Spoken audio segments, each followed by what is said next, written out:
Tahukah kamu bahwa turnamen terbesar yang diadakan oleh FIFA di tahun ini justru menimbulkan lebih banyak kecurigaan daripada sebuah perayaan? Bukan karena kontroversi aturan atau keputusan wasit, tapi karena satu nama yang terus menjadi sorotan, yakni Lionel Messi. Kenapa kehadirannya membuat banyak orang bertanya-tanya, ada apa sebenarnya di balik ini semua? Mari kita bongkar fakta-fakta yang tidak banyak dibicarakan.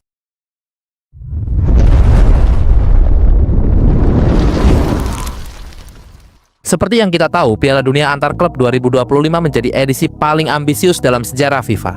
Digelar di Amerika Serikat, diikuti oleh 32 klub dari seluruh dunia dan menggunakan format mirip Piala Dunia Nasional. Tapi di tengah euforia itu muncul satu pertanyaan besar. Mengapa Inter Miami, klub Lionel Messi, ikut serta, padahal mereka tidak pernah menjuarai kompetisi antar klub manapun? Banyak yang curiga turnamen ini sengaja dirancang agar Messi bisa tampil. Klaim ini tentu saja terdengar provokatif, tapi mari kita lihat fakta-faktanya secara objektif dan runut. Sebelumnya, Piala Dunia Antar Klub hanyalah turnamen mini yang diikuti oleh 7 tim juara dari masing-masing konfederasi FIFA. Turnamen ini singkat, seringkali hanya berlangsung seminggu dan tidak banyak menarik perhatian global, terutama di luar kawasan Eropa dan Amerika Selatan. Namun, FIFA ingin mengubah itu semua. Pada tahun 2023, FIFA resmi mengumumkan format baru. Piala Dunia Antar Klub akan digelar setiap 4 tahun sekali, dengan 32 klub peserta dan edisi perdana akan berlangsung di Amerika Serikat pada Juni hingga Juli 2025. Turnamen ini akan mirip dengan format Piala Dunia Tim Nasional, menciptakan panggung global yang lebih besar untuk klub-klub dari berbagai benua. Selain itu, total hadiah uang diperkirakan mencapai 2,5 miliar dolar Amerika, menjadikannya salah satu turnamen klub paling menguntungkan secara finansial. Sebagai perbandingan, UEFA Champions League memiliki total hadiah sekitar 2,1 miliar dolar Amerika. Namun tak hanya dari segi hadiah, FIFA juga menjanjikan kompensasi keuangan untuk klub yang berpartisipasi, termasuk biaya perjalanan, akomodasi, dan perlindungan asuransi pemain, yang mana skema ini mirip sekali seperti yang digunakan dalam Piala Dunia Tim Nasional. Dengan banyaknya fasilitas itu, klub yang menjadi juara diprediksi akan membawa pulang hadiah utama lebih dari 100 juta dolar. Selain dari segi finansial, FIFA juga menempuh strategi lain agar turnamen ini menarik banyak perhatian. Secara matang, FIFA memilih Amerika Serikat sebagai tuan rumah. Pemilihan Amerika Serikat sebagai tuan rumah tak terlepas dari infrastruktur matang dan pasar siaran besar yang membuatnya ideal untuk menciptakan daya tarik global, terutama bagi pasar Asia yang terkenal punya pasar besar. Akan tetapi, terlepas dari semua strategi itu, ada satu keputusan yang terasa janggal. Inter Miami diberikan slot otomatis yang menimbulkan pertanyaan besar. Inter Miami belum pernah tampil di final Liga Champions CONCACAF, bahkan mereka tersingkir lebih awal di edisi 2024. Kehadiran mereka menimbulkan spekulasi. Apakah FIFA terlalu fokus mengejar nilai komersial dan popularitas Messi, ketimbang menjaga prinsip meritokrasi? FIFA sebenarnya sudah membela keputusannya dengan menyebut slot tambahan tuan rumah. Tetapi banyak pihak melihatnya sebagai sinyal bahwa turnamen ini tidak sepenuhnya bebas dari intervensi bisnis.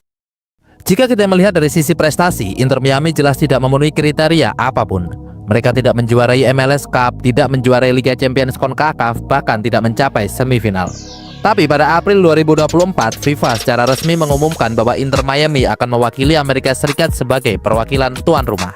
Alasannya, Inter Miami adalah klub dengan peringkat tertinggi dalam klasemen Supporters Shield saat periode kualifikasi ditutup. Namun ada dua hal yang mencurigakan. Pertama, aturan ini diumumkan setelah Messi bergabung dengan Inter Miami. Kedua, Supporters Shield bukanlah gelar juara nasional dan sebelumnya tidak pernah menjadi tolak ukur. Karena hal itulah banyak pihak bertanya-tanya apakah keputusan ini diambil karena performa klub atau karena nama besar Messi. Perdebatan ini memuncak ketika Inter Miami menjalani pertandingan kedua di grup A. Melawan FC Porto dalam laga tersebut, Inter Miami sempat tertinggal 0-1. Tapi di babak kedua menjadi panggung Messi, 1 assist, 1 gol dari tendangan bebas, dan kemenangan 2-1 untuk Inter Miami. Gol tersebut langsung menjadi sorotan global, trending di media sosial, masuk highlight semua stasiun olahraga, dan memecahkan rekor penonton streaming pertandingan antar klub di Amerika. Secara performa, Messi memang layak mendapat pujian, tapi fakta bahwa FIFA menyusun turnamen ini sedemikian rupa agar pemain berusia 37 tahun itu bisa tampil tetap menjadi sorotan utama. Sejumlah media internasional secara terang-terangan menyebut turnamen ini sebagai Messi Project. The Time menulis dipercaya bahwa FIFA ingin memastikan Messi tampil di turnamen ini dan tidak ingin mengambil resiko jika Inter Miami tidak lolos secara alami. Andy Dan dari The Mirror juga menyebut ini adalah proyek ambisius FIFA.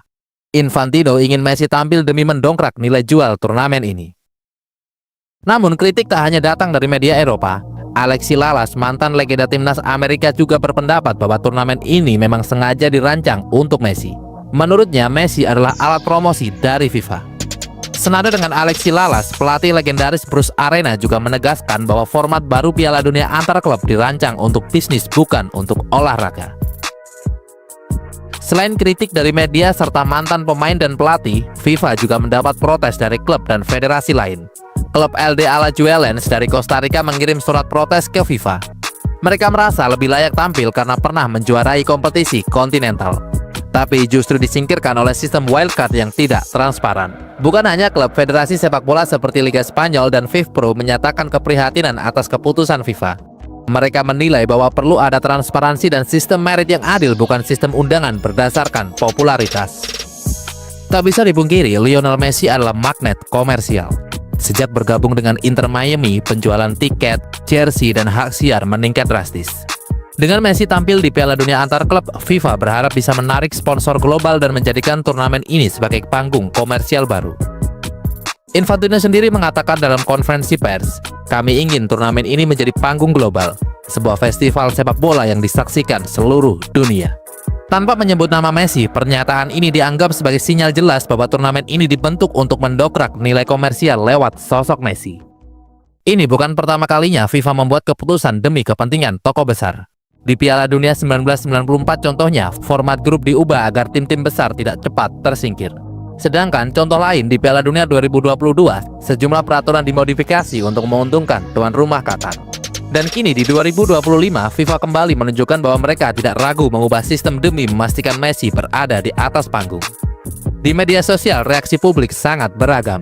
Ada yang senang karena bisa melihat Messi tampil di turnamen besar, tapi banyak juga yang mengecam. Komentar-komentar ini menunjukkan bahwa kepercayaan publik terhadap FIFA semakin menurun. Bahkan ketika Messi tampil brilian, bayang-bayang rekayasa tetap membayangi. Lantas, apakah benar Piala Dunia antar klub dirancang untuk Messi? Secara formal, FIFA tidak pernah menyatakan itu. Tapi runtutan fakta-fakta yang terjadi dari pembelian format, slot wildcard, keputusan tuan rumah hingga waktu pengumuman, semuanya mengarah pada satu kesimpulan logis. Turnamen ini sangat mungkin dirancang untuk memastikan Messi bisa tampil. Tapi ini hanyalah sebuah pendapat dan bukan berarti kita mengejudge Messi diuntungkan FIFA. Messi tetaplah Messi, dia adalah pemain terbaik di dunia yang menarik sekali untuk dinantikan aksinya. Meski tak seproduktif dulu, Messi tetap sangat menarik dan merupakan salah satu magnet terbesar dalam sepak bola. Jika benar FIFA merancang agar turnamen ini membuat Messi bisa tampil, tujuannya pasti agar dapat menarik banyak perhatian dan bukan semata-mata membuat sang bintang memenangkannya. Karena sudah menjadi sebuah kewajaran setiap pergelaran kalau bisa menguntungkan.